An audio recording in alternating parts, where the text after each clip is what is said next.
Hello दोस्तों, कैसे हैं आप लोग। अब ये तो मालूम हुई होगा आपको कि हम लोग कौन सा सब्जेक्ट पढ़ रहे हैं। हम लोग क्या पढ़ रहे हैं? विज्ञान। क्या पढ़ रहे हैं भाई? विज्ञान। और विज्ञान में हम लोग अब तक क्या पढ़ चुके हैं? ठोस, द्रव, गैस, पदार्थ की इन तीन अवस्थाओं के बारे में हम लोग पढ़ चुके हैं। आप लोगों ने थंबनेल में देखा होगा, हम लोग आज पढ़ेंगे पदार्थ की चौथी अवस्था। पदार्थ की चौथी अवस्था के बारे में हम लोग जानेंगे, जिसका नाम क्या है? प्लाज्मा। चौथी अवस्था का नाम क्या है? प्लाज्मा। चौथी अवस्था का नाम क्या है? प्लाज्मा। हम लोग जानेंगे कि प्लाज्मा क्या होता है, ये कैसे बनता है।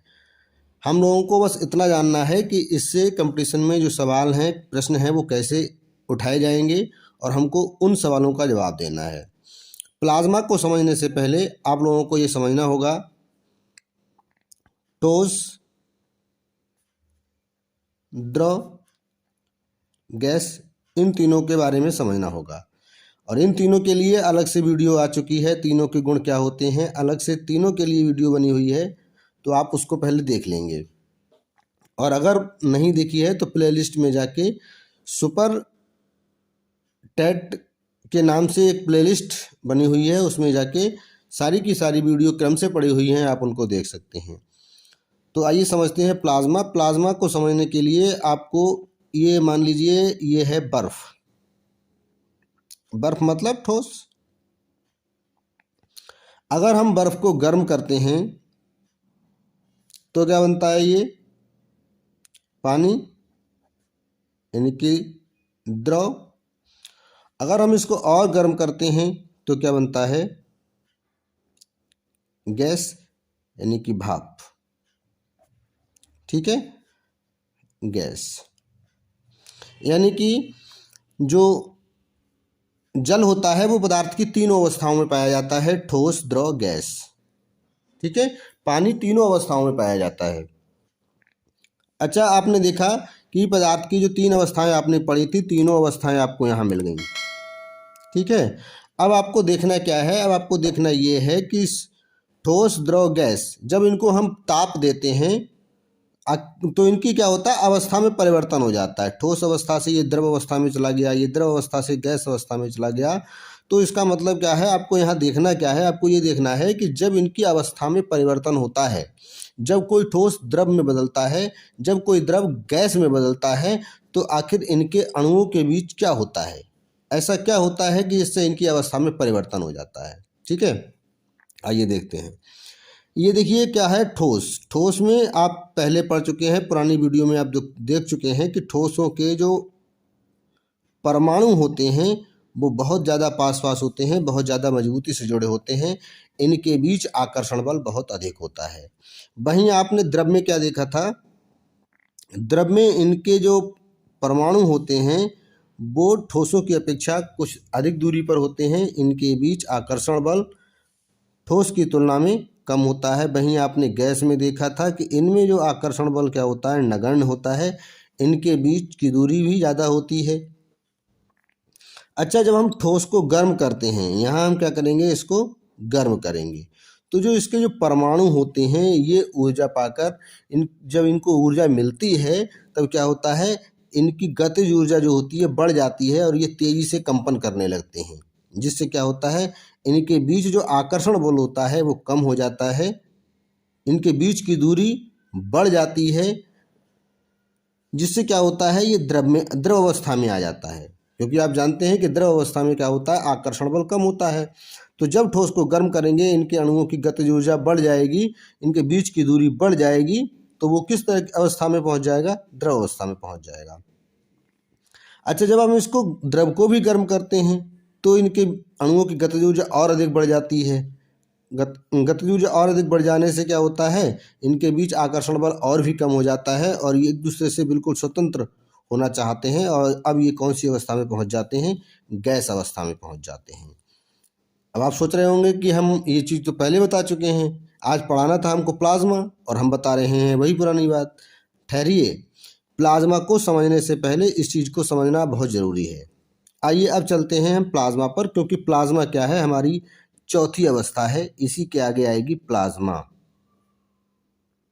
ये हमारी चौथी अवस्था है। अब क्या होगा, हमने ठोस को गर्म किया, वो द्रव में चला गया, द्रव को गर्म किया, वो गैस में चला गया। अब अगर हम गैस को भी गर्म करें, अगर हम गैस को भी गर्म करते हैं तब क्या होता है भैया? गैस में क्या होता है, जब किसी अगर एक परमाणु का स्ट्रक्चर हम बनाएं, ये है परमाणु, परमाणु के बीच में क्या होता है, नाभिक।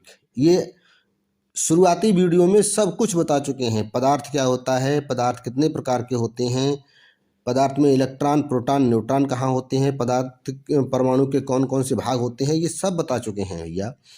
अगर आप ये सब डिटेल से जानना, तभी बताया गया था आपको, पहले ही बार बार बता रहे हैं कि हम, अगर आपको ठीक से पढ़ना है, ठीक से हर चीज़ के बारे में जानना है, तो आपको वीडियो कंटिन्यू क्रम से देखना पड़ेगा। क्योंकि अगर एक वीडियो आप छोड़कर अगली वीडियो देखते हैं तो उसका कोई फ़ायदा नहीं है, पीछे का कुछ याद नहीं आएगा। ये क्या है, परमाणु है। अगर आपने नहीं जाना है परमाणु के बारे में तो पीछे की वीडियो अवश्य देखिएगा। परमाणु है, बीच में क्या होता है इसका, नाभिक, और नाभिक में क्या होते हैं, प्रोटॉन और न्यूट्रॉन। इलेक्ट्रॉन क्या होते हैं, इसके नाभिक के बाहर विभिन्न कक्षाओं में क्या होते हैं, गति करते रहते हैं। ये इलेक्ट्रॉन यहाँ ऐसे विभिन्न कक्षाओं में इलेक्ट्रॉन क्या होंगे, गति करते रहेंगे। ठीक है, ये सब सभी में होता है, ठोस द्रव गैस सभी के परमाणुओं के साथ यही स्थिति होती है। अब हम बात कर रहे थे गैस के परमाणु के साथ, तो मान लीजिए ये गैस का परमाणु है।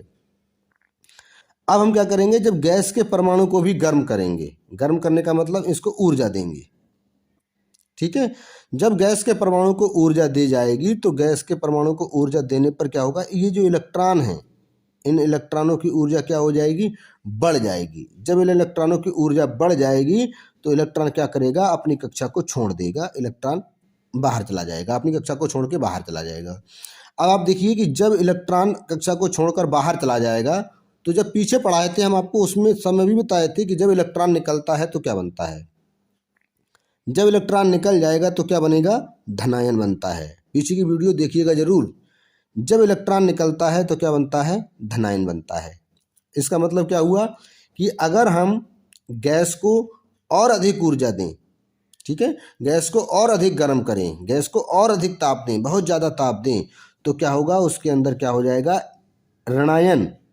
ऋणायन मतलब इलेक्ट्रॉन तो ऋणायन है, इलेक्ट्रॉन पर आवेश कैसा होता है, ऋणावेश होता है, तो इलेक्ट्रॉन कैसा है, ऋणायन है।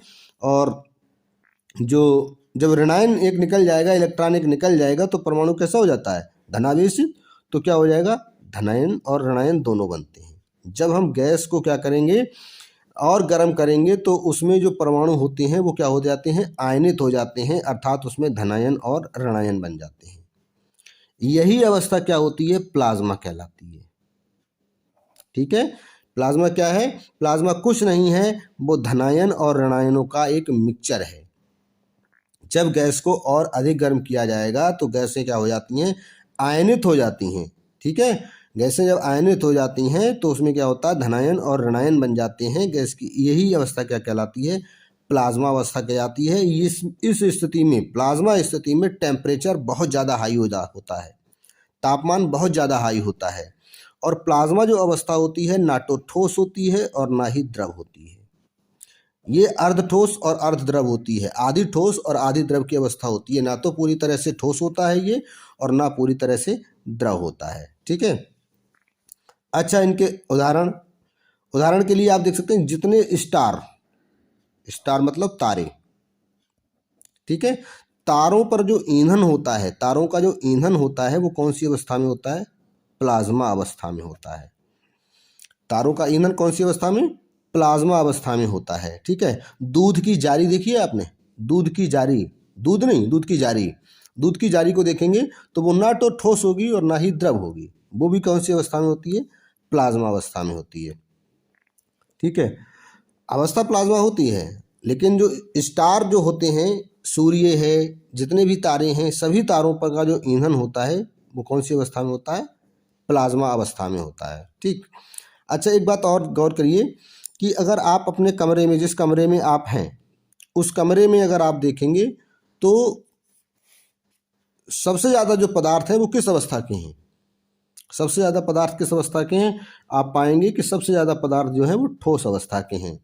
मेज, कुर्सी, पेन, किताब, गिलास, माचिस, जितने भी पदार्थ आपके आसपास रखे हैं वो ज़्यादातर अवस्था किस अवस्था में है, ठोस अवस्था में। अगर हम पूरे यूनिवर्स की बात करें, पूरे ब्रह्मांड की बात करें, आपको जानकर हैरानी होगी कि अगर हम पूरे ब्रह्मांड की बात करें तो 99.9% जो पदार्थ होता है वो कौन सी अवस्था में है, प्लाज्मा अवस्था में है। और प्लाज्मा क्या है, धनायन और ऋणायनों का एक मिक्सचर है, मिश्रण है।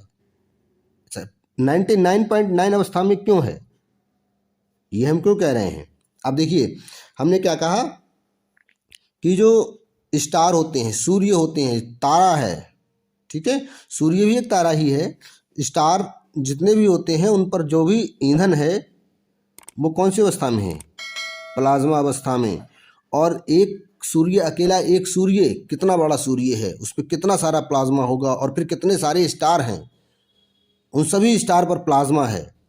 इसीलिए हम कह रहे हैं कि 99.9% जो पदार्थ है ब्रह्मांड में किस अवस्था में पाया जाता है, प्लाज्मा अवस्था में पाया जाता है। ठीक है, तो इतना आपको प्लाज्मा के बारे में जानना चाहिए कि क्या होता है जब गैसों को ही और अधिक गर्म किया जाता है, गैसों को और अधिक टेम्परेचर दिया जाता है तो वो किस अवस्था में पहुंच जाती हैं, प्लाज्मा अवस्था में पहुंच जाती हैं। और प्लाज्मा क्या है, धनायन और ऋणायनों का मिश्रण है। उस जब हम गैसों को टेम्परेचर देते हैं तो क्या होती हैं, आयनित हो जाती हैं। ठीक है, और आयनित होकर क्या बनाती हैं, प्लाज्मा अवस्था बनाती हैं। ठीक, तो अभी आपने क्या देखा भाई, यहाँ देखिए, यहाँ यहाँ देख लीजिए, ठोस को गर्म किया तो क्या बना आपका द्रव, द्रव को गर्म किया तो क्या बना गैस, और गैस को और अधिक गर्म किया हमने, हाई टेम्परेचर दिया तो क्या बना आपका प्लाज्मा। ठीक है, प्लाज्मा के बारे में आपने जान लिया कि प्लाज्मा कैसे बनता है। ये सबसे ज़्यादा जो ब्रह्मांड में पदार्थ है वो प्लाज्मा ही है। ठीक है, प्लाज्मा किस किस चीज़ का मिश्रण होता है, ये सब कुछ आपने जान लिया। तो अब हम अगली वीडियो में जानेंगे बोस आइंस्टाइन कंडेंसेट, जो अब हमारी पदार्थ की 5वीं अवस्था है, उसके बारे में जानेंगे। और अगर आप अच्छे से पढ़ाई करना चाहते हैं तो प्लेलिस्ट में जाकर पूरी की पूरी लाइन से, क्रम से वीडियो हैं, उन क्रम से वीडियो को देख के आएंगे, तब आप परमाणु, पदार्थ, धनायन, ऋणायन, इन सब के बारे में जान पाएंगे। मिलते हैं अगले वीडियो में, तब तक के लिए जय हिंद।